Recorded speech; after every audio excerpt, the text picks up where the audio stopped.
Selamat malam, selamat datang di Mata Najwa. Saya Najwa Shihab, tuan rumah Mata Najwa.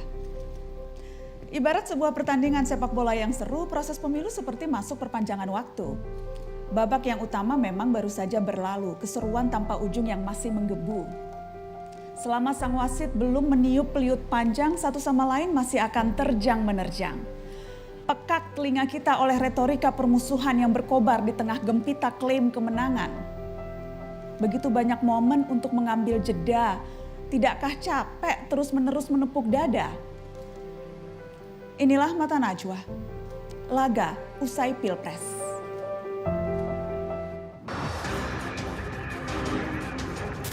Yakinlah kita menang. Dengan kecurangan-kecurangan yang luar biasa masih tetap kita menang. Karena rakyat bersama kita.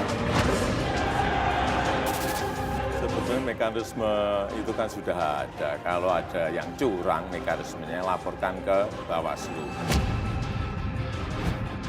Saya meyakini pemilu ini jujur dan adil. Saya meyakini bahwa kinerja para relawan ini harus dihargai. Saya bilang saya siap itu bertemu. Kita harus menghilangkan perbedaan.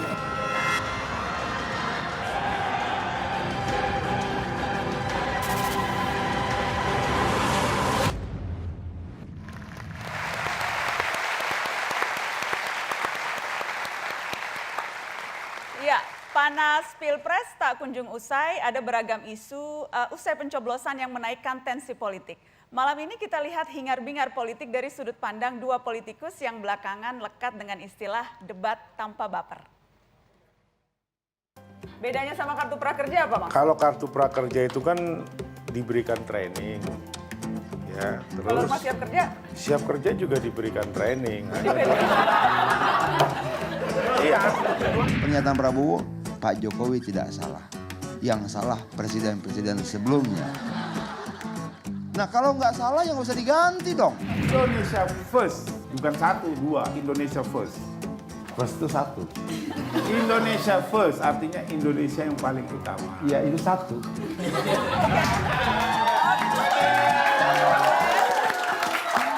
Oke.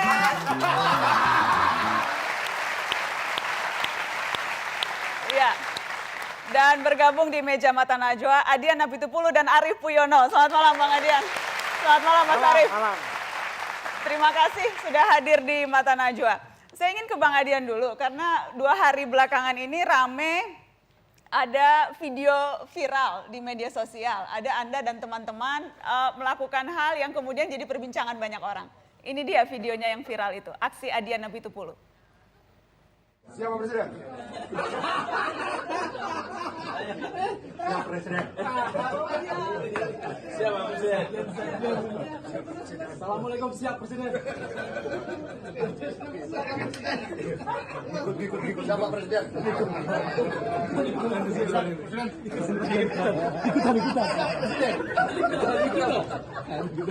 Video dong.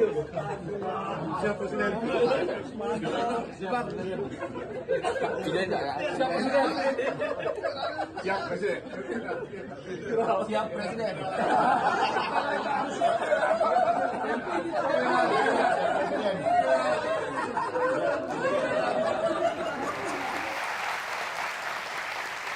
Bang Adian, itu kan yang memulai Anda tuh.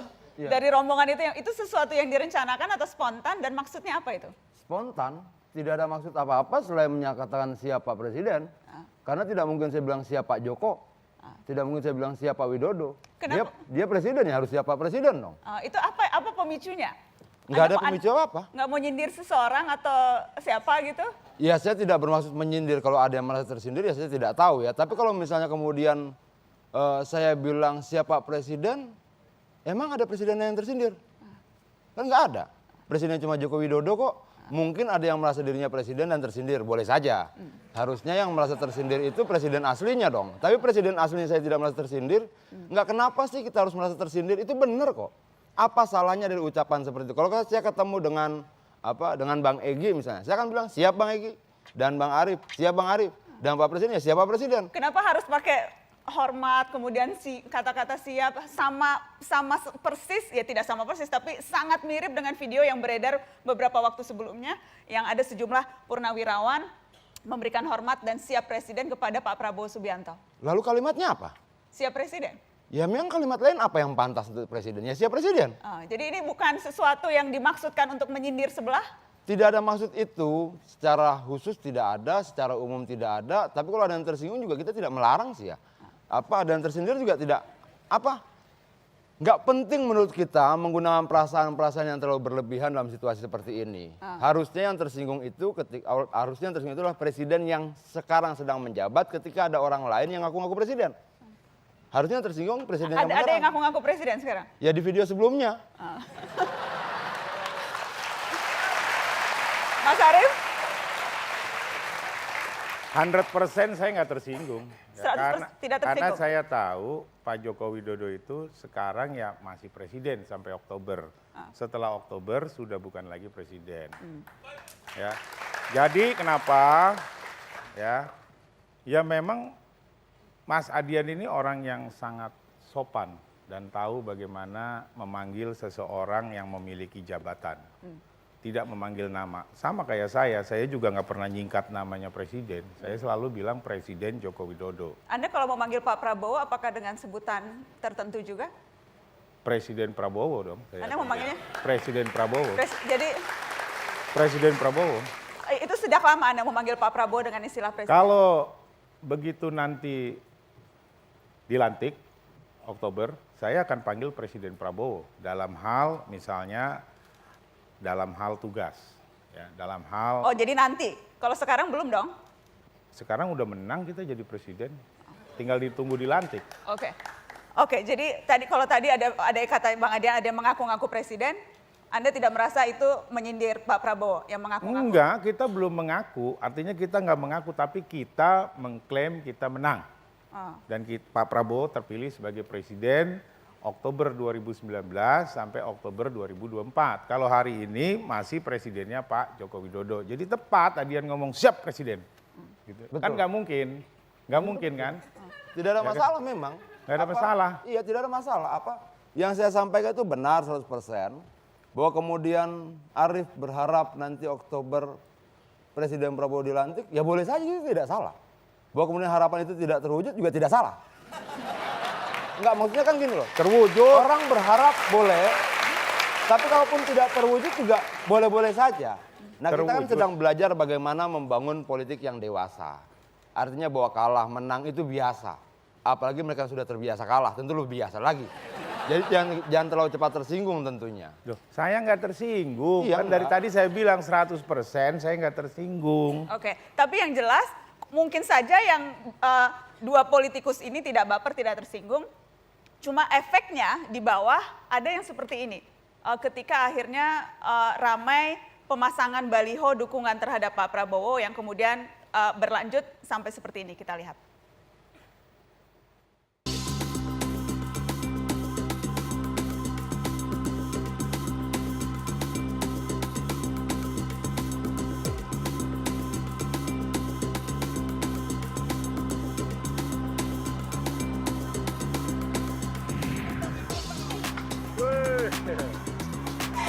Akan diturunkan oleh Satpol PP menggunakan pemadam kebakaran. Panik, panik. Ada yang panik. Ada yang panik. Takut baliho. Gila, 10 truk diringkus.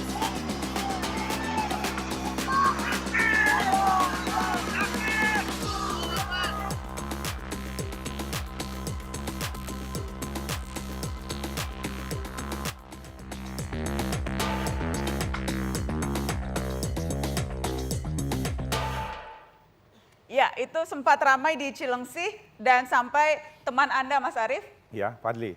Wakil Ketua Umum Gerindra, Ya. juga ikut hadir di sana dan kemudian ada yang menilai itu bahkan mengompori rakyat katanya. Saya rasa sih itu nggak mengompori rakyat ya, karena ucapan selamat kepada dua pasangan capres juga terjadi.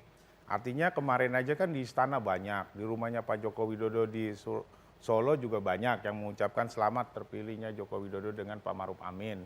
Di tempatnya Pak Prabowo juga banyak selamat terpilihnya Pak Prabowo dengan Sandi. Jadi itu sah-sah saja ya, karena kan sampai hari ini belum ada keputusan final siapa yang menang, siapa yang kalah.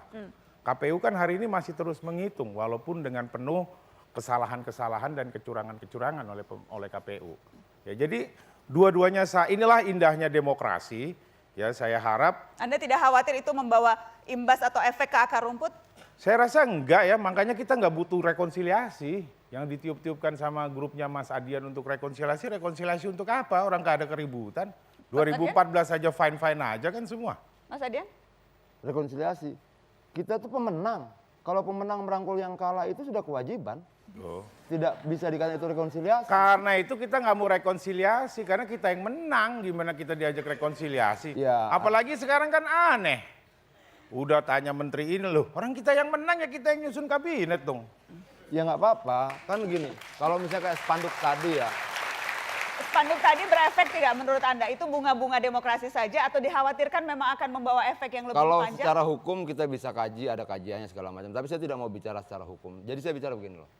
Ya kalau misalnya kemudian tanggal 22 Mei nanti, apa yang ditulis spanduk itu benar adanya, ya bagus buat mereka. Tapi kalau tidak, kan malu buat mereka.